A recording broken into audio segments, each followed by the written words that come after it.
All right, we are now live. Welcome, folks. We're just going to give it a couple minutes here as people trickle in. In the meantime, you can feast your eyes on the wonderful faces of the people behind the film, film about a father who.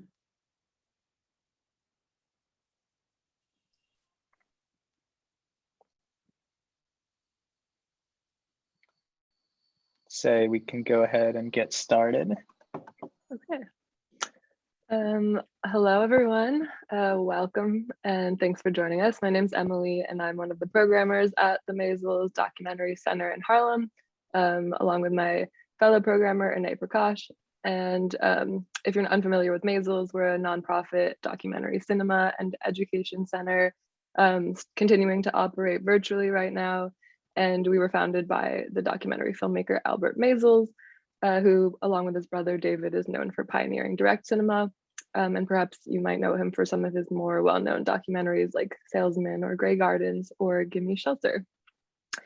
And just a quick announcement before we begin today's conversation. We have several films up on our screening platform right now that you should feel free to check out. And a particularly exciting announcement is that on April 8th, we're going to be partnering with Screen Slate to present the first inaugural Prismatic Ground Film Festival, which was founded and curated by my lovely fellow programmer here, Inney. And there's a really, really breathtaking lineup of new and repertory experimental documentaries that I would highly recommend everyone checks out. And that includes a selection of Lynne's work curated by Craig Baldwin, which will all be available on April 10th. And Lynne is going to be receiving an award for her achievements in experimental film and media art. So that's very exciting. Yeah, so also, beyond delighted to be introducing tonight's conversation with the many brilliant people who made the film about a father who. And if you haven't caught the film yet, it's going to be available on the Maysles site through April 8th for $10, I believe is the ticket price. And before I turn it over to Inney to introduce our panelists tonight, I just want to encourage people to ask questions in the chat or with the Q&A feature, and we'll shift to audience questions towards the end of the conversation. And then I also just want to briefly read what Lynne wrote about what our conversation is going to focus on this afternoon, because I think it'll help frame our questions and maybe audience questions as well.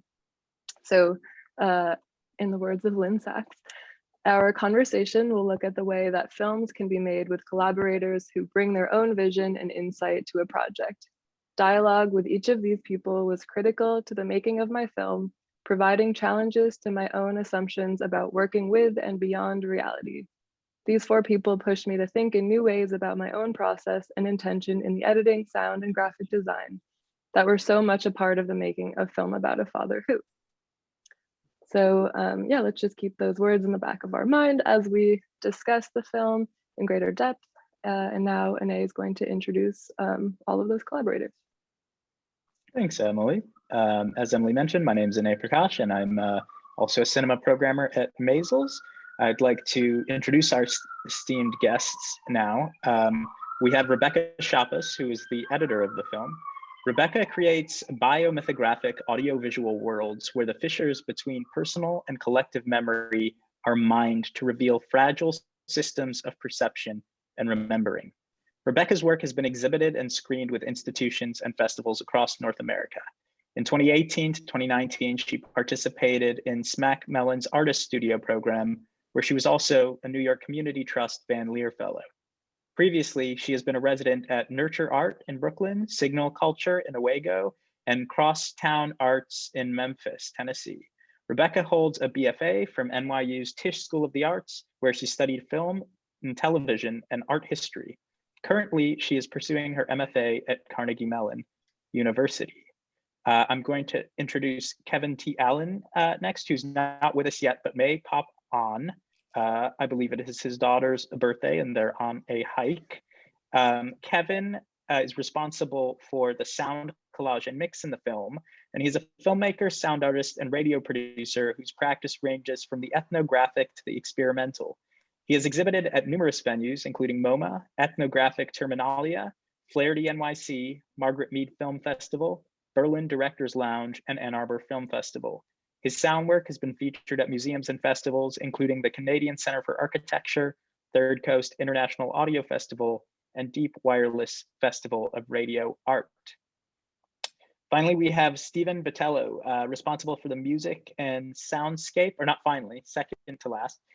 We have Stephen Vitiello, an electronic musician and media artist whose sound installations have been presented internationally at Mass MoCA, the 2002 Whitney Biennial, the 2006 Biennial of Sydney, the Cartier Foundation, Paris, and in public art spaces around the world. Vitiello has collaborated with such artists and musicians as Namjoon Park, Tony Arsler, Pauline Oliveros, Julie Meretu, Steve Roden, Taylor Dupree, and Ryuichi Sakamoto. He's the recipient of a Guggenheim Fellowship for Fine Arts, Creative Capital Funding in the category of Emerging Fields, and an Albert Ucross Award for Music. Originally from New York, Stephen is currently a professor and chair of kinetic imaging at Virginia Commonwealth University School of the Arts. Finally, we have Rachel Rosheger, a visual artist based in New York, working primarily in new media, sculpture, and installation. Her work interweaves electronics and traditional materials. She has recently shown at off-site locations, including an abandoned pub in collaboration with Mary Gates, Brooklyn, and will be opening a solo exhibition at Microscope Gallery in May. She received her BFA from the Cooper Union in 2018 and is a recipient of the 2018 Benjamin Menschel Fellowship. And Rachel's responsible for the animation and credits in the film. Now, that is obviously an extremely pedigreed group of collaborators, and it's no wonder that you came together to create something so substantial. I guess, we'll start things off pretty generally, but this is such a personal project. I think collaboration takes trust at any time, but when you're dealing with something that's so personal to you, it seems that that's doubly true, if anything. So Lynne, do you want to start off by talking about how you approached this and choosing collaborators? And then if everybody maybe wants to chime in about what it was like for them to join such a personal process. That's a really great beginning, and it has so much to do with you're having this kind of vessel that moves around with you. It's the archive of your life. It's either in your brain or in your closet or a drawer or your computer, and you open it and then it's super easy to close it. And I kept doing that for year after year after year. I thought this film would probably take 2 or 3 years. Maybe it's a good thing it took most of my adult life. But it wasn't really till I started to work with Rebecca that I could not only access it in a physical way, but access it and not feel ashamed by it, but also not feel kind of embarrassed by it or, aesthetically. For me, she gave me that entry point. So I just thought I'd hand it over to Rebecca. Thanks, Lynne. And yeah, thank you again, as we've had this conversation many times, for trusting me in editing this project with you. Yeah, I mean, it was really a pleasure to get to be your second set of eyes. I think when material is so close to you and so personal. Hi, Kevin. Sorry. It's sometimes easy to dismiss it or, want to put it away, but we often would have conversations like, what does Lynne see? What do I see? And maybe what might someone outside see? I think was our most common sort of back and forth when looking through the footage. Yeah, and I'll say that is actually a perfect way of thinking of it, that kind of a bifurcation of seeing, because when something is so intimate and you lived it, it's kind of difficult to not be too literal. And that's not the way I make films. Usually I can kind of detach and understand that things have multiple layers. But with this material, I felt that I always had to contextualize it. And that was something else that I think Rebecca helped me with, that we could that it could have an elliptical quality and have a presence without having an explanation. Kevin, welcome, by the way. We introduced you, so everyone here knows who you are. It's great to see you. Hello, everyone. Sorry, I'm a little late. Do you want to jump right in, perhaps, and talk about how you got involved with the project and your role on it? And we had kind of asked, it being such a personal project, what that was like to sort of jump into Lynne's world.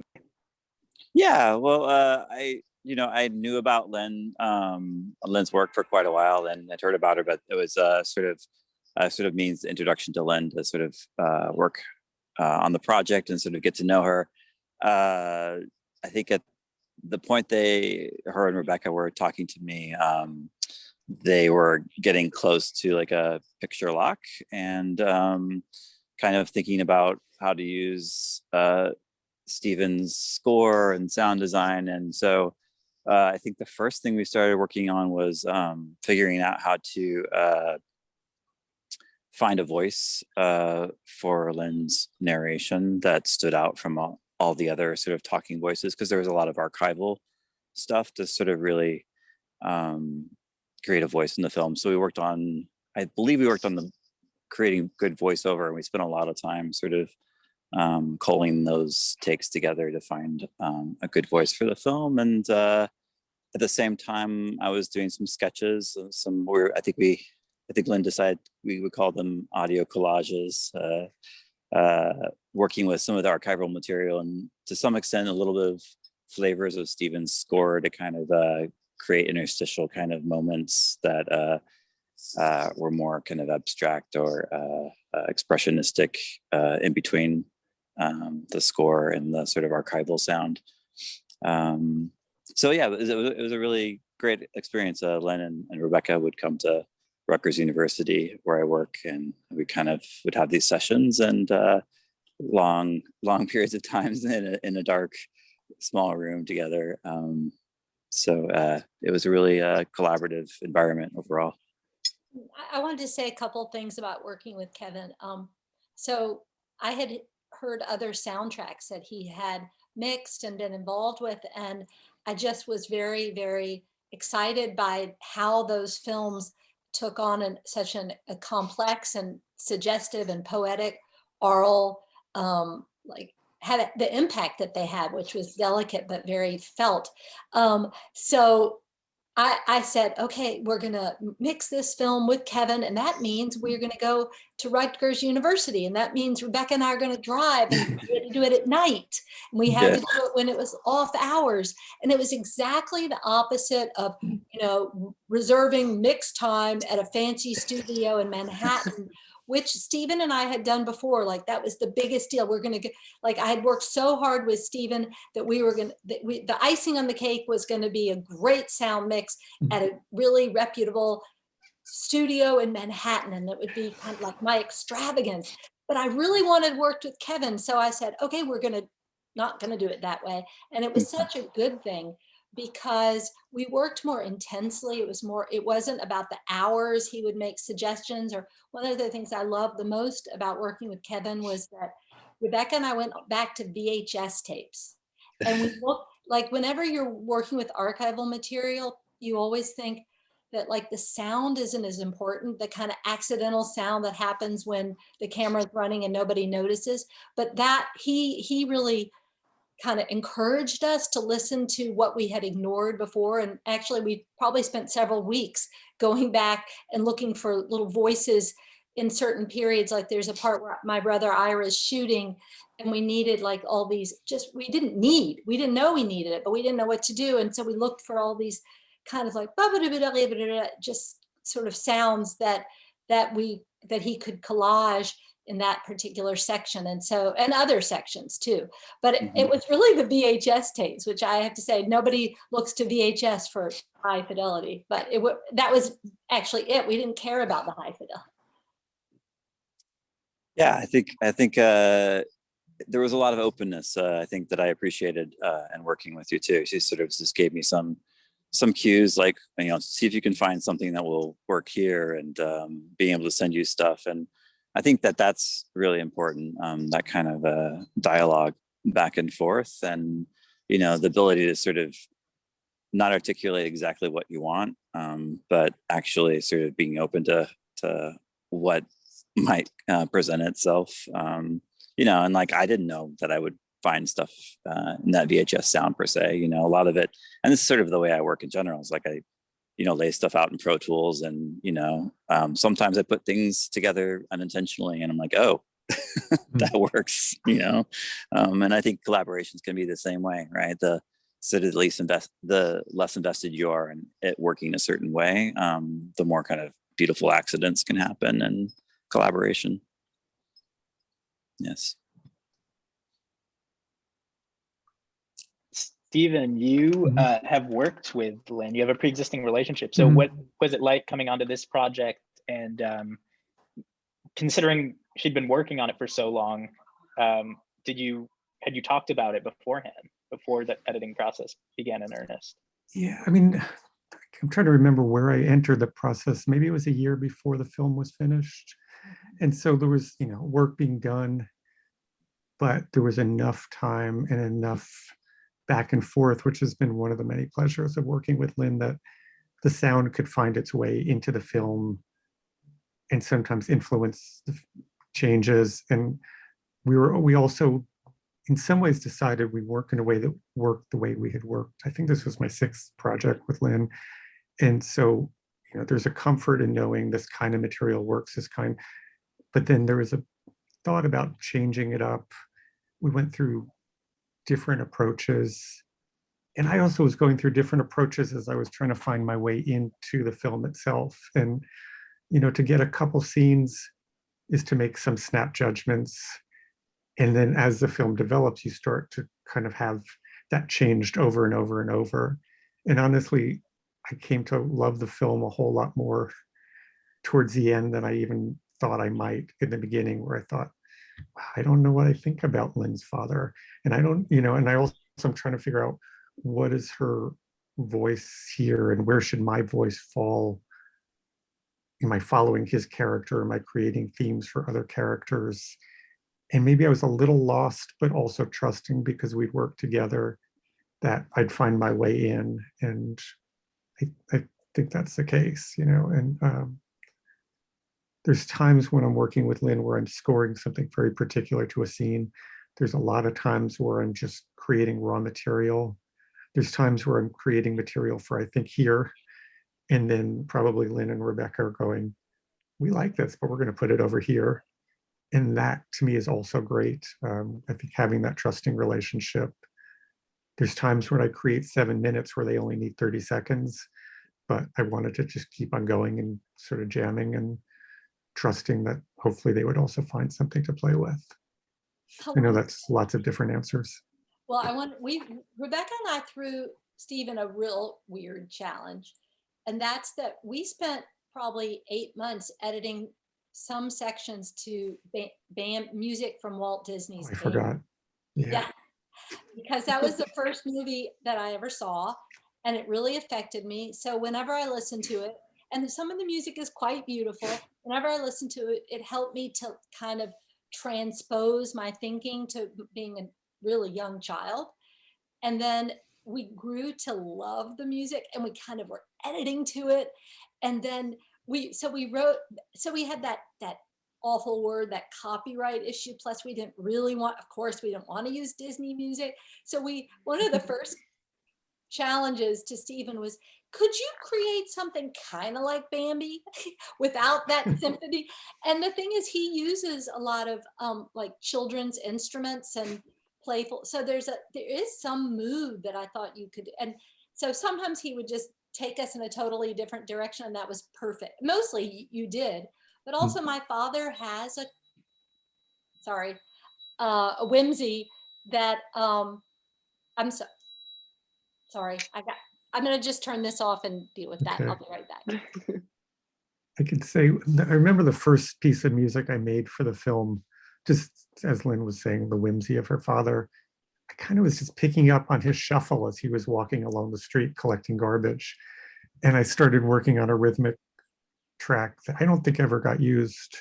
I probably create like 10 times the amount of music as is needed, but I did like his motion, and I did like following him down the street. and the kind of charm and the kind of quirkiness of his collecting garbage and you know, being in his own world as he did it. Rachel, when did you join this circus? It's funny because I was just thinking about it where, you know, I came in at the end because I did the credits, but I had forgotten that I'm sure Lynn and Rebecca remember quite well, had come in much earlier when I think you were very much in the weeds. Like, it was a period where it was a bit chaotic. You didn't really know. I mean, you know, we all, like any big project, you get to that point, you're just like, what is this? What am I doing?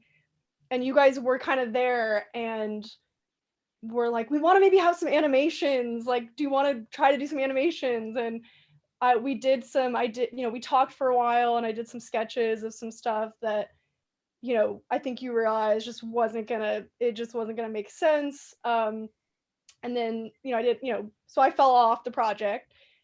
And then, and honestly, so hard.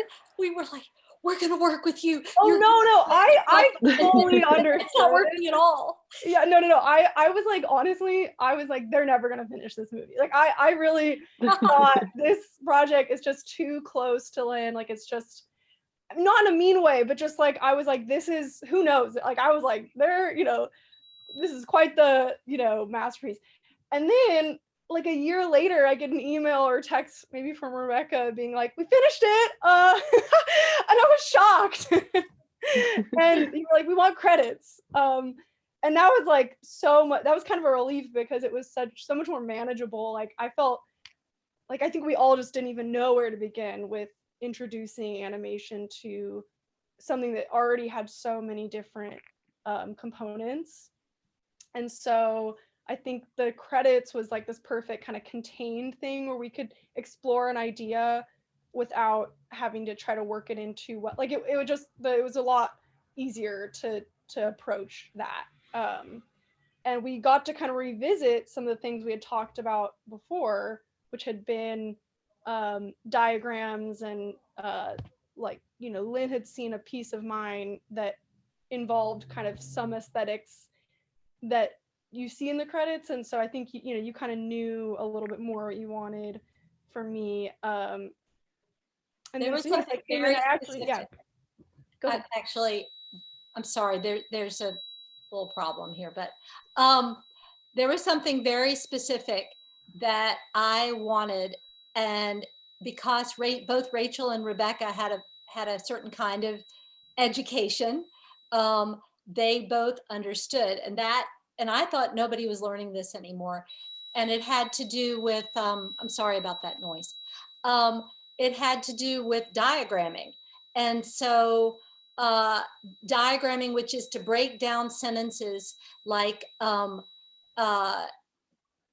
grammatically, to break down the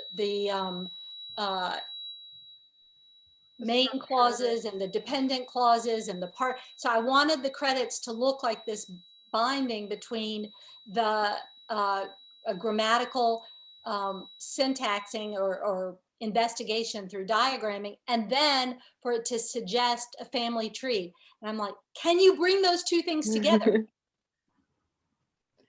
Yeah, it was fun because, you know, I felt like I had all the pieces I had to include, you know, all the names, all of the title card elements, and then, but otherwise it was like, and then, you know, working with this kind of theme of diagrams and sentence structures. And then I just kind of got to play with that. And it ended up being this, basically this long tracking shot of line work and kind of weaving through this virtual space, mapping Lynne's family and then transitioning into mapping the production team. And it was kind of organic. I just kind of went with the logic of how the title cards were set up and that tier and everything. And it was a lot of fun. It was a fun project. Yeah, I really love the end credits, and it's interesting to hear about like both the diagramming aspect of it and the family tree aspect of it, because I remember being really struck by the family tree, like the family tree-ness and how like it's funny, like I feel like I had to like apply everything I learned from the film to the end credits in order to understand the logic of it. Like I was at first I was like, okay, is this like a real, like is this family tree, like is this actually make sense, like is that the right generation? And I was like, oh wait, no, we're totally disrupting like what a real or like actual family tree is. And then it like branches off and the whole production team is like part of the family tree in a way that's like, this isn't even a family tree of a family, this is a family tree of like the entire making of this film, which I feel like, you know, it gels really well with the idea of like, you know, the collaboration behind this. And this is not any kind of cohesive portrait of a family. This is the portrait of, you know, the making of itself or something. Yeah, I think it's cool they to ended hear up you. really functioning in a way where you start reflecting on the film. You know, like I think that's what we talked about a lot, Lynn and Rebecca, like just, you know, how they could function to, you know, not just be credits, like they could have a conceptual meaning to them. And it's cool to hear that worked. You know, because I think that was we were really excited about that possibility. I'm sorry, guys. I just had to add, I really love the fact that even the media formats were kind of a family tree, right? Sort of like the generations of media, which I think was so part and parcel of this film, right? The way we document. Totally. But I love the credits. There are very few films where I would just watch the end credits by themselves as a film. And I just thought they were amazing, guys. So thank you. Thank you. Yeah. Rachel, could you say something about how we worked with Stephen's music on that too? Oh yeah, definitely. Yeah, sorry, I didn't mean to leave you out, Stephen, because I know we were in dialogue a lot. And I mean, we had a score, we had at least a partially finished score that I was editing too.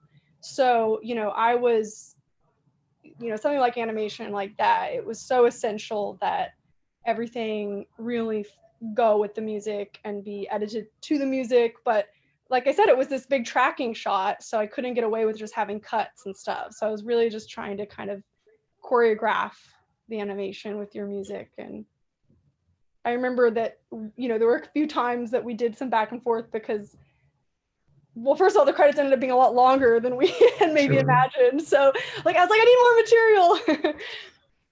Yeah. But that's, yeah, I mean, especially with that track, that's never a problem because it's got that kind of trippy rolling rhythm. And so I can just pull more and more out of it. But yeah, way happier to offer more than less. I never got tired of listening to it. I really enjoyed it. I'm glad. Thank you. Sometimes you're editing to something where you're just like, this is the worst thing I've ever heard. Now I can't deal with this. I'm sure. And this is one of the reasons why I wanted us all to come together, because Rachel and Stephen were talking about each other like they were in a studio together. I mean, they were sending things, you know, we used the virtual, we used the possibility. It didn't really matter that Stephen was in Virginia and Rachel was here. And like, actually, Rebecca and I only met with Rachel a couple of times till we had to say goodbye and then say hello again a year later. But then it was so key for Rachel to have Stephen's music. Like, I think that it's like it was directing you, or it was not directing you, but guiding you and making you like create pauses and create, because we had two issues. You have reading, like how long does it take to read something? Then how long, the rhythm of the music and the mood of the music. Definitely. And you just like work, it was like sculpture. So it was a lot of fun. Lynn, you mentioned the diagramming, which I didn't know that was the term for, like, you know, the grammatical breakdown of sentences, but Inney and I before this were talking about grammar and punctuation as it relates to the film. Inney, do you want to pick up on that thread? You made a good connection. Yeah, I mean, we were talking about how one of our favorite moments in the film was the scene where you and your sister are talking about your parents in terms of what kind of punctuation they embody. And, you know, I feel like there's such a natural parallel between that and the way all of you as collaborators punctuate the film, which of course resonates what you were talking about with the credits. So yeah, I was wondering if you have further thoughts about that, Lynn, and if that was something that was on your mind. there's just that noise again. So just come back to me in 1 minute, but somebody else can talk about. We'll come back to Lynn, but if anybody has thoughts on that, yeah, as like, you know, the different elements of the production as punctuating the piece. Yeah, or even like Something- creating the new language that Lynn talks about in the film also. Something I think about a lot is a diagram that another diagram that we kept taped to Lynn's lamp on her desk as we were editing the film, which was like this squiggle and then like a plateau with 2 lines next to it. And it was this idea of like, we make a mess, or like we create some sort of string of events and then explain after, rather than like in a lot of filmmaking where you're kind of like laying the ground of information before disrupting it. It was kind of like disrupt and then explain, which was a really exciting. I feel like we didn't realize how important that form was to us until much later, until the film was finished. We edited the film as 12 short films, actually, like following different characters. And then wound up going back and interweaving the stories. So I guess in a way there were like a bunch of lines, or like have you a bunch of, I don't know what the right word, maybe it's like there were ellipses between these occurrences, and that wound up being the interstitial kind of shots that went in. And then there were like moments of rupture, like the volcano. I know maybe that's like an exclamation point moment in the editing, or the shot of the children by the river that appears 3 times. I feel like is a way, almost like commas in a sense, like it adds the film together to create the full sentence. But yeah, definitely like different signs and different approaches to structure and language in the editing, for sure. Now I can talk, I hope. You know, there's a place in the film where I talk about, oh, my father has a different kind of language. And actually, I think every family works that way. You know, there's the person in your family who's very emotional, and you use that kind of discourse, and another person you have to be more analytical. You know, that discourse, there's a person who is always inventing the way you communicate, or who doesn't communicate in the more straightforward ways. And if language's purpose is to communicate, then if we try kind of create different categories of language, we start to understand who people are. Like some people say, are you more like a cat, or are you more like a dog? But I was thinking, you know, are you more like a comma person, or an ellipsis, or are you parenthetical, or are you like a exclamation mark? Like I know someone who says you're only allowed to use 7 exclamation marks in your whole life. And then the rest of us think, oh, we use exclamation marks every day. It says we care. So there's different, I think actually in our culture, we're more aware of exclamation marks in some, or not just exclamation mark, but of those, the way those little teeny symbols connote something. And so that material, where I'm sitting with my brother Ira and my sister Dana, and we're having this conversation around grammar, was completely not planned. In fact, I'm dressed basically in my pajamas. I thought I was going to be shooting them, and then I was with my husband Mark, and he turned it to me, and we really got into something that I think the camera activated. Like it made us kind of look at our ways of talking in a more meta kind of approach. Something else Emily and I talked about was how the film feels like it's, you know, restraining judgment as much as is possible.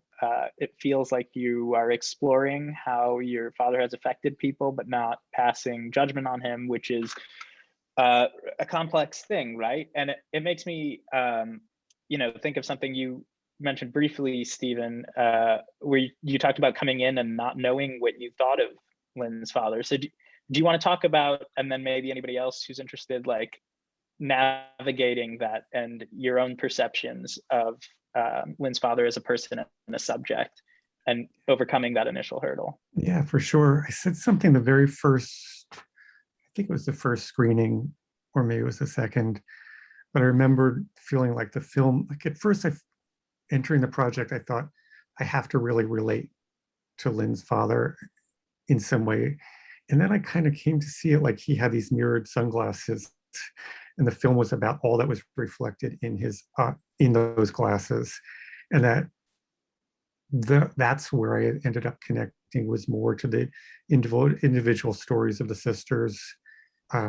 Maybe because I knew Lynne, I almost feel like I took less emotional connection to Lynne than like the stories around her and that she was weaving into the film. And and I tried to look for moments to maybe make it darker, maybe moments to introduce humor.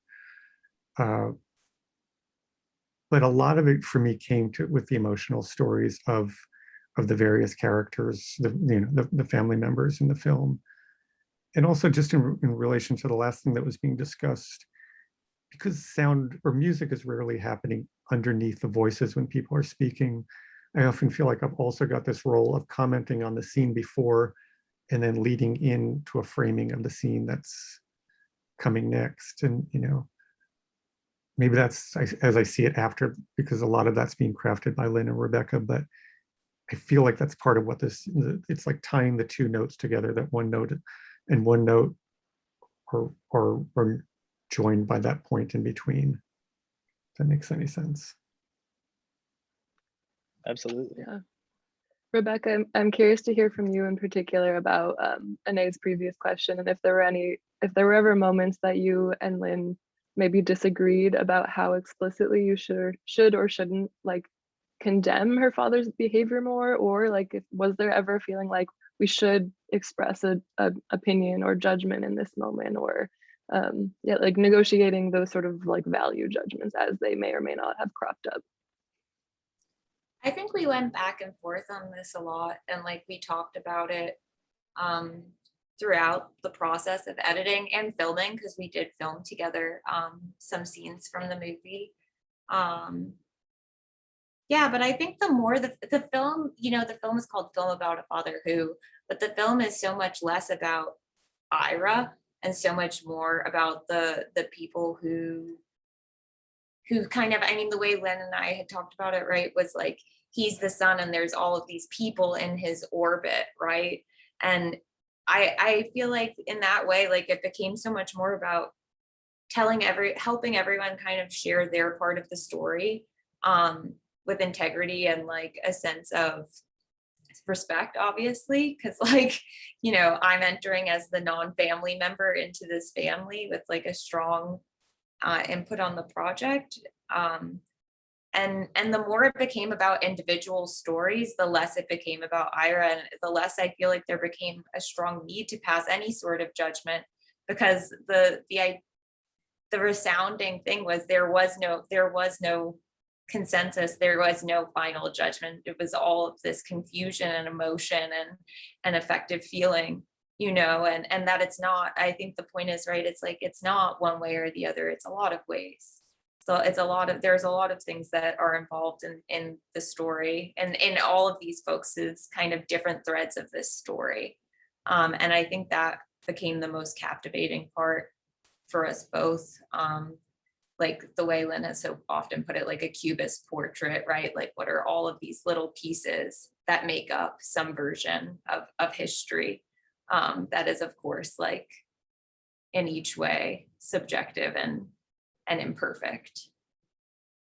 I think one of the points where that conversation between the two of us was most vulnerable and was when I was talking to my sister Beth, whom I didn't know before, very much before the making of this film. And she had so much pain, and there was a kind of indictment. And the thing with editing is you can very easily take something out. You can extract it like this, and then it's not an issue. And there were places where things were ambiguous with what people meant, and so you know, when we had 36 cuts of this film or something like that, you know, cut 17 and 25 had those and then didn't have them. And we had so many conversations about just the inclusion of 10 words. And it had to do with that range between forgiveness and rage, and which one, and could I embrace both? Yeah, I wanted to say one other thing about Stephen's music, and that is that for me, the music sections are not about creating mood, which is what people often think that film music is about. They were about thought, so that you had this maybe documentary material. You had this inner conversations between a grandmother and her son, or like my grandmother and my father, or you had this, you know, like a scenario, a domestic situation. And I didn't need to embrace that or color that with mood, because I think it stood on its own. I needed people to then be in a mode to think very, very actively, and to not be cluttered, but also to be engaging with images. So lots of things were happening, but the music was building on something, not just being passive I never wanted to use his music as support, just support for mood. And there was a version, you know, we did many kind of different approaches to the soundtrack. And there was one which we didn't use, or you didn't use, which was a lot of punctuation. And that was, you know, that was one with like bursts of sound. And I think we talked about a kind of Godardian approach, and sometimes using sounds that related to 3 scenes later, or just, you know, almost more bombastic approach. And that probably would have been fighting that idea of thought. We're overemphasizing one kind of thought and one kind of almost knee-jerk reaction. And it seems like this film is not knee-jerk reaction ever. One other question that I have is, I'm going to try and organize my thoughts around this, but like, the film is not just, it doesn't just use 26 years of footage, which obviously it does that also, but it's 26 years of making the film, trying to make the film itself. So like, it makes me think a lot about like the continuity of you, Lynne, as both a person and a filmmaker. And obviously your brother also has the same impulse to be documenting the family as this is happening. So just in terms of collaboration, can you talk a little bit about, like, you know, over the course of working on this film for so many years, like, were you working with different collaborators at different phases of your life or of the film, and how, like, you sort of, how you moved and landed where you did now? Like, what made now the time that you like gathered this group of people and were like, this is going to be the time that I finish it? Sorry, that noise is still going on, but anyway,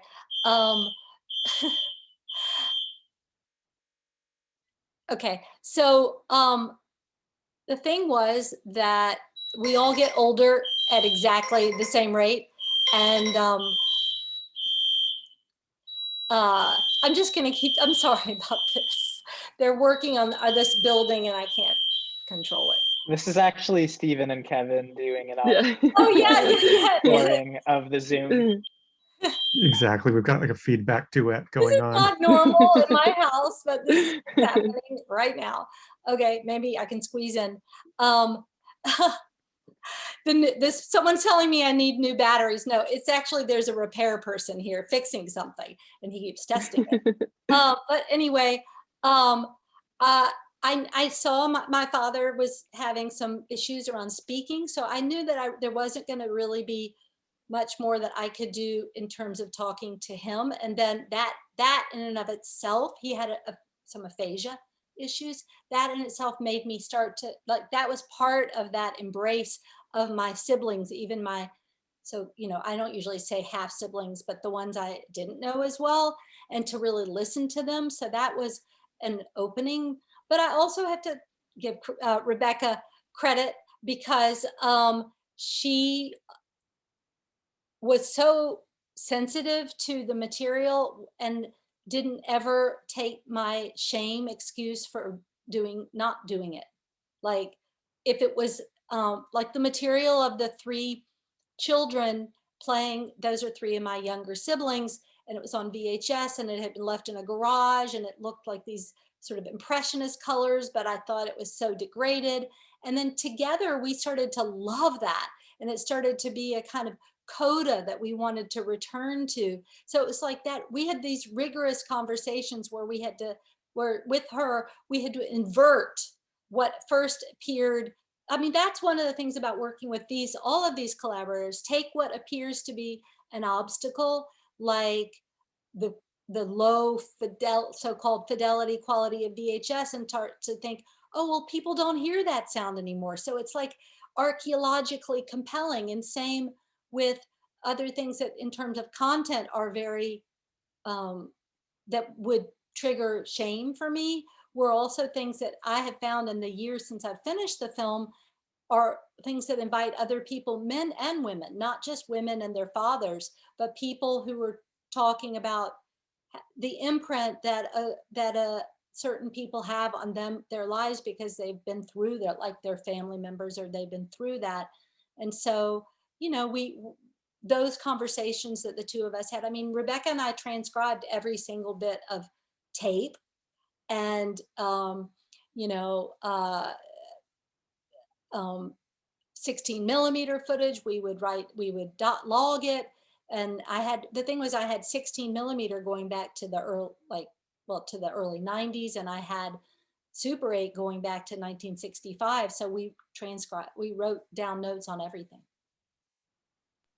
What about your subjects? To what degree did you treat them as collaborators? And were there things that they had felt changed for them in the interim between when you first filmed them and now? Well, I would say that sometime in 2018 or so, I started to either travel to every one of my siblings, or they would come to us, and I would talk to them about their relationship with our father. So another grammar, like not mine, but our father. And I realized that if I had a camera, then they were responding to my nods and to my affirmations. So that even in this room, this exact room, I did some filming on the bed right here, and also in the closet next to it, like with my sister Julia, in total darkness. And I also recorded with my brother Adam, with my other sister Dana, with Annabelle, like all of it, we recorded in darkness. And they couldn't respond to my like eye contact, but they could, they had to go to a sort of more usually inaccessible place, I think. And I think it was a kind of like a breakthrough for each of them. And the film itself gave a context for thinking and articulating rather than shoving things off to the side. I just noticed that Kevin's phone was running out because I knew he'd be coming in from the trees from his hike. So he had to say goodbye. But yeah, working with my siblings as subjects and as people who each had very distinct points of view. Often in this kind of filmmaking, people look to you look for more voices to affirm what you already thought, and I wanted them to actually contradict what I thought or had felt would be more like it.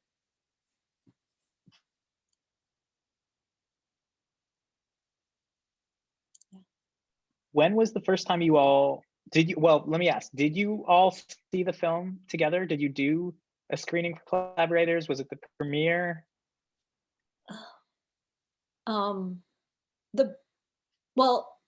Stephen and Rebecca both came out to Park City to slam dance. So we were all out in Utah together. And that was a big, like kind of homecoming in the sense that so many people in the film lived in Park City. And then Stephen actually came up for the first screening in New York, which was at the Museum of Modern Art, at Doc Fortnight, which just happened again. So it was Doc Fortnight a year ago. And Rachel, you were there too, right? Yeah. So that was like kind of a, did Stephen and Rachel, did you all meet there? No, I think I was, because there were two nights. Right. Sorry to talk over you. Yeah. No, go you're good. on. There were two nights, right? And because I think Stephen, you were at the first, and then I was at the second. Exactly. Yeah. So we've never met in person, Stephen. Oh, So. happy to That was also when I saw the film the first time at that Oh, screening yeah. where you were there, Stephen, and good. and Lynn. Well, quite a few people have told me it was the last film screening they went to. Yeah. And Wow. that was it, because it was towards the end of February. Mhm. Hard to believe. Yeah. Yeah. So yeah, since that time, well, the films had been in theater in the UK, and I in Estonia. I think it was in a theater there, but mostly it's been in the small format, in people's homes. And but I want to say the film has been distributed by Cinema Guild, so that's been really, really interesting, because they have helped me to understand the meaning of virtual cinemas, and that if you go to virtual cinemas versus the big N and the big A and the big A, you are supporting those theaters that you love. And so I have learned so much about the smaller virtual cinemas all over the United States. And it's really been enthralling to me to find out about that. So we're approaching the end of our hour. We probably could squeeze in one audience question if anyone in the audience wants to ask anything. I'm on my phone, so I can't see the chat very easily, but Inney, are you monitoring the chat? I am monitoring the chat. So if you've got questions, how often is this whole group of people together and available for public questioning? Probably not often. So if you have a question, get it in now. Now's your big shot. I do think it's so special that you got to have that Doc Fortnight screening, and I guess at Slam Dance too. It's so interesting to think about going through such an intimate process with somebody, and then all of a sudden it's a public experience. Mm. Yeah, I mean, that is what's that like? I was trembling, actually, and after the screening, particularly at MoMA, because that's I mean, not to say MoMA is my community, but being in New York is my community than Park City is at this point. I felt like that it was going to be the beginning of the rest of my life to finish this movie. And I don't always feel that way, but I also felt, and I actually wanted to say this when Kevin was here, but I think this is not just a film about by a daughter about her father, but this is a film about a woman who is now a parent. And I was going to maybe ask Stephen about this. There's so much about being a parent that is about making mistakes. There's so much. And I actually don't think my father felt guilty about anything much. I mean, at the end, he's like, he did tell me I hope to do better, but guilt is not really part of his, MO. But I know that guilt is, and I had some really incredible conversations with Kevin about like, well, I need to do this, or I'm more, about like your child, and also Stephen and I have talked about that, like, oh, this is my art, and this is my, the decisions you make between your responsibility to this evolving being and your own life, and I think that it's not just gendered. Like, you could look at my movie and say, oh, that's men of that generation, but I think we're always trying to figure out, I don't mean balance, but we're trying to grapple with that. Yeah, and I don't know if I can answer yet related to sound. I have a daughter who will be 20 in a couple of weeks, and that it is a lifetime of grappling with trying to do one's very, very, very, very, very best, spotting mistakes, questioning others. And it was maybe in terms of sound, it is an interesting point to step in and be looking at your family, but of course it's impossible not to look at one's own, because we're if I'm being creative on your behalf, it's also through my own lens. Being a father makes me respect fatherhood in a whole new way, and definitely aim to be good. Well, thank you all so much for joining us. This was so special, to get to do this type of Q&A, which doesn't happen often. Thank you for the opportunity.